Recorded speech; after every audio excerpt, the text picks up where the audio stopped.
Everyone, welcome to my YouTube channel.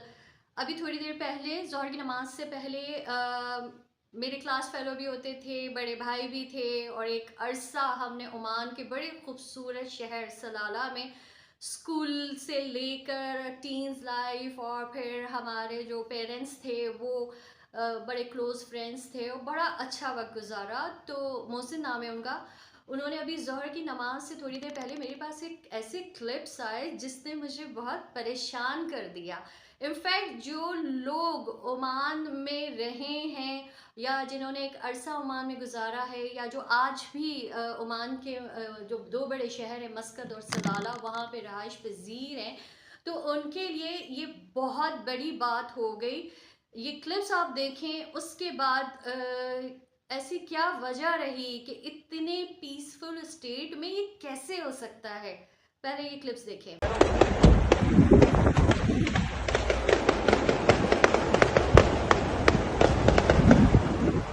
ये हमला हुआ है, उधर पूरी गोलियां चल रही हैं। आप लोग प्लीज़ आ जाएं इमाम बारगाह के पास।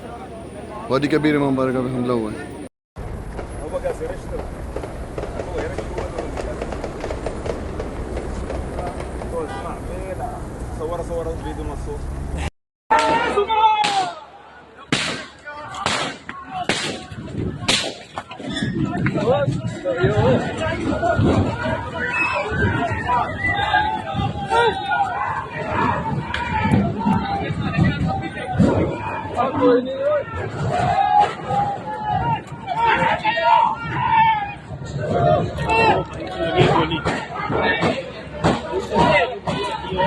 या अल्लाह खैर, या रब खैर।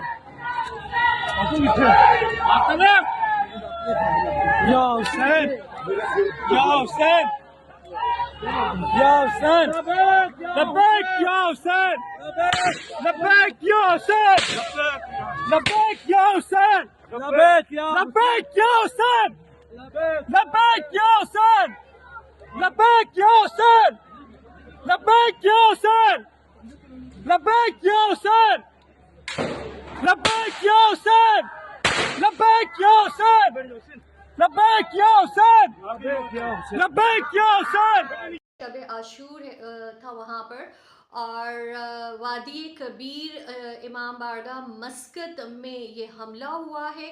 और जब मैं सलाला की बात करूँगी, जब मैं ओमान की बात करूँगी, तो बड़ा पीसफुल स्टेट है। अगर आप उसकी हिस्ट्री भी देखें तो 71 में जब यमन वॉर हुई थी उस वक्त तो मेरे फादर भी वहीं पर थे और उन्होंने सब अपनी आंखों से देखा। 71 से 2003 तक मेरे फादर ने वहाँ सर्विसेज दी हैं मिनिस्ट्री ऑफ पावर और एनर्जी में, और हमारा बचपन वहाँ गुजरा, हमारी स्कूलिंग वहाँ गुजरी, हमारी टीन लाइफ वहाँ गुजरी।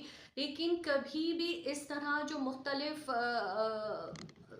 फ़िरके के जो कम्युनिटी होती है, इवन वहाँ पर तरीक़ेकार ये है कि अहले तशी भी हैं। अच्छा, वहाँ पर हिंदू भी हैं, वहाँ पर क्रिश्चियंस भी हैं और उनके सबके मजहबी रसूमात भी होते थे, त्यौहार भी होते थे, लेकिन उनके लिए उनकी एक प्रेमिसेस होती थी जहाँ पर उनको इजाज़त थी कि वो अपने तमाम जो भी उनके रिलीजियस जो भी त्यौहार हैं या जो भी उनके प्रेयर्स हैं, जो भी उनकी इबादतें हैं, वो वहाँ कर सकते हैं। नॉन मुस्लिम्स की पहले मैं बात करूँगी क्योंकि वहाँ पर अच्छी तरह मुझे याद है और आज भी हैं, अच्छी तरह क्या याद है, ब्रिटिश स्कूल है, फिर पाकिस्तानी स्कूल है और फिर इंडियन स्कूल है। तो एज अ पाकिस्तानी हम तो मुस्लिम्स में आते थे, लेकिन जो ब्रिटिश स्कूल था तो उसके प्रेमिसेस के अंदर वहाँ पर उनकी अपनी जो कम्युनिटी, चाहे वो यूरोपियंस हों या क्रिश्चियंस हों, वो वहाँ पर क्रिसमस के त्यौहार, ईस्टर, जो भी उनके त्यौहार है आप मना सकते हैं, लेकिन अपनी हुदूद के अंदर, मतलब पब्लिकली नहीं, ठीक है।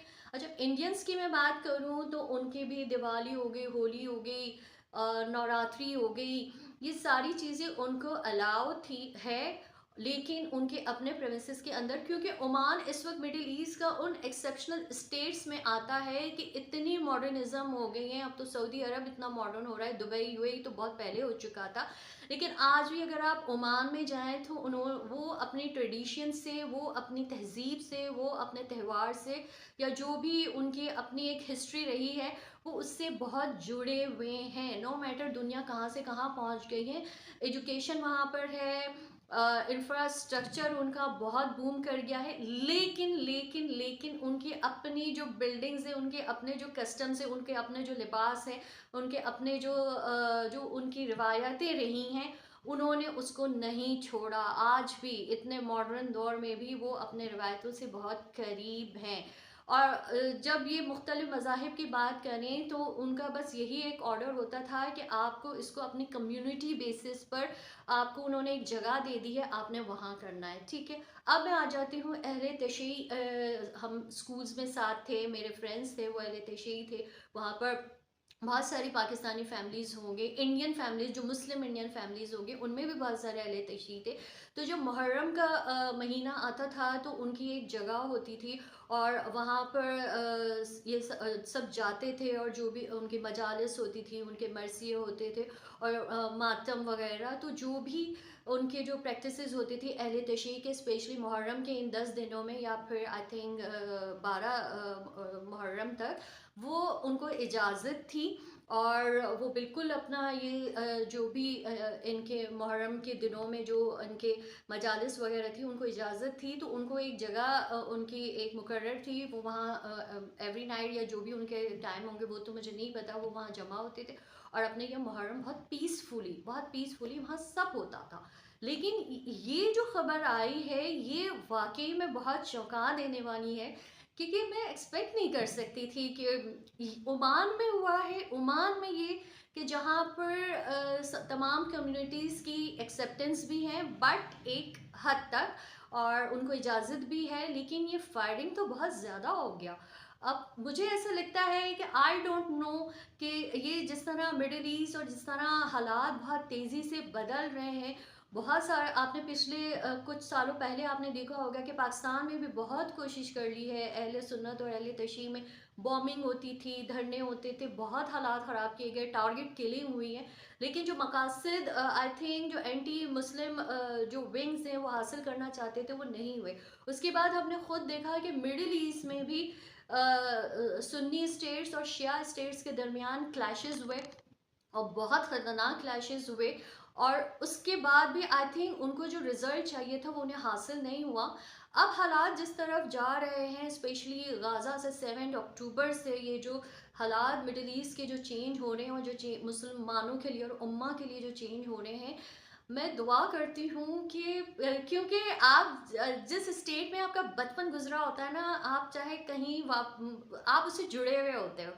तो ये क्लिप्स देखकर मुझे इतना अफ़सोस हुआ कि इतनी पीसफुल स्टेट में जहाँ पर हार्मनी है, जहाँ पर आप यकीन करें अहले सुन्नत अहले तशय्युई तो ज़ाहिर मुस्लिम्स ही हैं, लेकिन वहाँ पे नॉन मुस्लिम्स भी, हम लोग जब वहाँ थे हमने खुद देखा था इंडियन फैमिलीज़, पाकिस्तानी फैमिलीज़, और उसमें सारी कम्युनिटी के तौर पर अगर ईद की कोई हैपनिंग हो रही है तो वहाँ पर जो हिंदू फ्रेंड्स थे वो आके मतलब मुबारकबाद देते थे। जब उनके कोई फेस्टिवल्स होते थे तो हम जाके उन्हें मुबारकबाद देते थे, एक हार्मनी के तौर पर।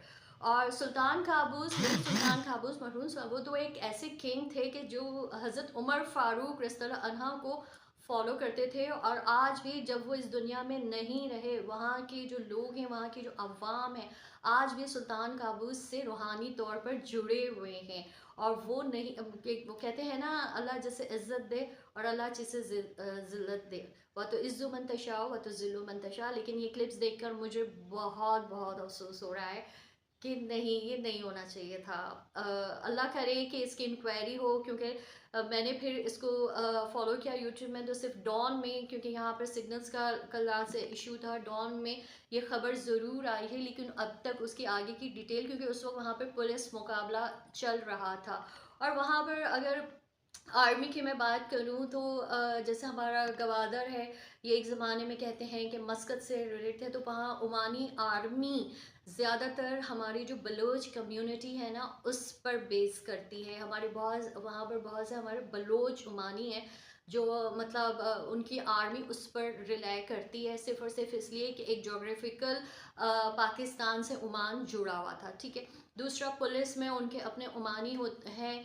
अब आई डोंट नो कि उनकी ये जो पुलिस मुकाबला है ये कहाँ किस हद तक पहुँचता है, और जो कल्प्रिट्स हैं जिन्होंने ये बहुत ही मतलब अनएक्सेप्टेबल हरकत की है, वो पकड़े जाएं, उन्हें सख्त से सख्त सज़ा दी जाए ताकि दोबारा ये हरकत ना हो। दूसरी तरफ अगर ये कोई आलमी साजिश है मिडिल ईस्ट के तमाम ममालिक को एक दूसरे से रिफ्ट्स पैदा करने के लिए या लड़वाने के लिए, तो अल्लाह ताला सबकी हिफाजत करे। आमीन सुम्मा आमीन।